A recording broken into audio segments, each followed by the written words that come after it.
Sometimes what you stop doing matters even more than what you start. When I finally looked at my daily habits, I realized several of them were quietly sabotaging my bone health, even the ones that seemed healthy. Once I stopped doing these 7 things, my bone density started to improve naturally without drugs. Let's go through them together. This is part of my Reverse Osteoporosis Naturally video series where I share what really worked for me. I'm GloryB and this is GloryB-TV. I reversed osteoporosis when I was 61 without the bone drugs, and now I'm 65. Let's look at some of the things I stopped doing that help my bones regenerate as they should, all on their own. All the things I stopped doing are things that lead to bone loss. Let's get right to it with number 1. I used to think I had to drink milk to protect my bones. After all, that's what we were all told for decades, right? But when I really started digging into the research, I was shocked. Study after study shows that eating and drinking dairy doesn't actually reduce your risk of osteoporosis or fractures. That's when I stopped relying on dairy for calcium and instead focused on calcium-rich plant foods from which my body could actually absorb the calcium. Dark leafy greens, broccoli, beans, almonds, sesame seeds, these are all excellent sources of calcium. And the best part, my digestion felt better. I no longer had the mucus draining in the back of my throat. My inflammation went down and my bone density finally started improving. There are links to several articles and studies in the description box and links to sites showing foods that are high in calcium. The second thing I stopped doing to rebuild my bones was feeding inflammation in my body. Chronic inflammation slowly eats away at your bones, and for most of us, it comes from the foods we eat every day without realizing it. So here's what I changed. First, I cut out added sugars and refined carbs. That means bread, crackers, pasta, sweetened yogurt, cereals, and store-bought salad dressings. Even sports drinks and so-called healthy granola bars are loaded with sugar. Next, I ditched trans fats, things like margarine, microwave popcorn, non-dairy creamers, and most store-bought baked goods. I also gave up red and processed meats a long time ago. So bacon, sausage, pepperoni, deli meats, all highly inflammatory. And I cut way back on omega-6 oils, canola, corn, safflower, sunflower, and peanut oils.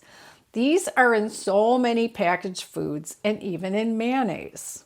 And lowering or eliminating refined carbs is a good idea to reduce internal inflammation. I've mentioned on previous videos that I grew up eating Twinkies, Ho-Hos, and Ding Dongs. Besides those favorite Hostess desserts, other foods with refined carbs are breads, crackers, French fries, pastas, and cereals. When I stopped eating these inflammatory foods, my energy came back, my digestion improved, and my bone density started to rise again. I switched to a whole food plant-based lifestyle several years ago, and I've never looked back. That change didn't just help my bones, it protected me from the big issues like heart disease, high blood pressure, diabetes, and cancer. If you want to start making those same changes step by step without feeling overwhelmed, my Kickstart Your Health course will walk you through it. I'll link it for you in the description box and in the first pinned comment below this video. The next thing I stopped doing to rebuild stronger bones was ignoring my blood work. If you don't get regular blood tests, you're basically flying blind. You can't fix what you don't measure. I wanted to see what nutrients I'm low on and then supplement if needed. So now I get my blood work done at least once a year and ideally twice in the spring and fall. This is especially important if you're supplementing with vitamin D3. Now, Dr. Joel Fuhrman says it all the time. If you're going to supplement with vitamin D3, you've got to have your blood tested regularly because 2 people can take the same amount of vitamin D3 and have completely different levels in their blood. I'm enrolled in a vitamin D study, and for that, my blood gets tested for D twice a year. I've even noticed that when I'm under a lot of stress, my vitamin D levels drop. So now during stressful times, I increase my D3 supplement intake just a bit. I'll link the vitamin D study I'm enrolled in down below if you'd like to check it out. The next thing I stopped doing was eating sandwiches for lunch. And that one really took me back to my school days. For years, lunch meant a sandwich.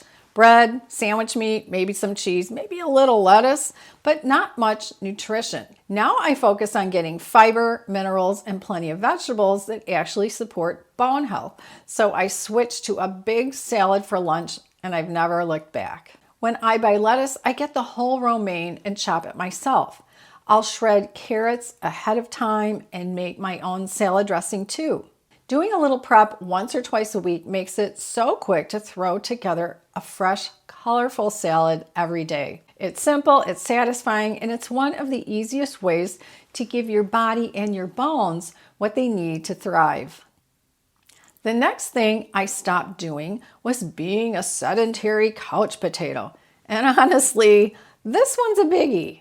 For a while, I was sitting way too much. I used to live in a neighborhood where walking was easy and fun, with parks, prairie paths, and even an indoor walking track at the community center to use during the winter.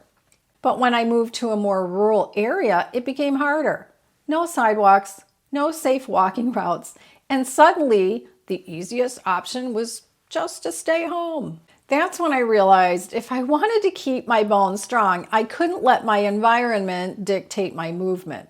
So now I make it a point to exercise at home using my mix of strength training and impact exercises, many of which I've shared in my videos on my channel. I did finally join a gym for more variety, but it's not super close to where I live.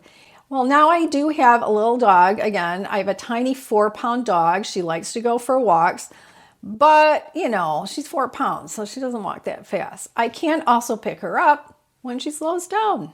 The key is to do something. Your bones respond to movement. They need that signal to grow stronger, and sitting too long sends the opposite message. The sixth thing I stopped doing to reverse osteoporosis was staying up late. Now, I've read several studies over the years showing that the most restorative sleep we get happens before midnight. So now instead of staying up late, I go to bed early and wake up around 5 a.m. I love getting my exercise in first thing in the morning, followed by my prayer time, all before I start my day. What really convinced me to make this change were those studies showing that the quality of sleep we get before midnight is the most beneficial for our health and bone regeneration. Now, of course, getting 7 to 8 hours of sleep is important in total, but when 2 or 3 of those hours happen before midnight, it's even better for your body and for your bones. The seventh thing I stopped doing to reverse osteoporosis was worrying about having osteoporosis. Worry and stress are terrible for your bones and for your overall health. Of course, life happens. Job loss, caring for a sick loved one, managing aging parents, or going through a difficult relationship. These are the real stressors we can't always avoid.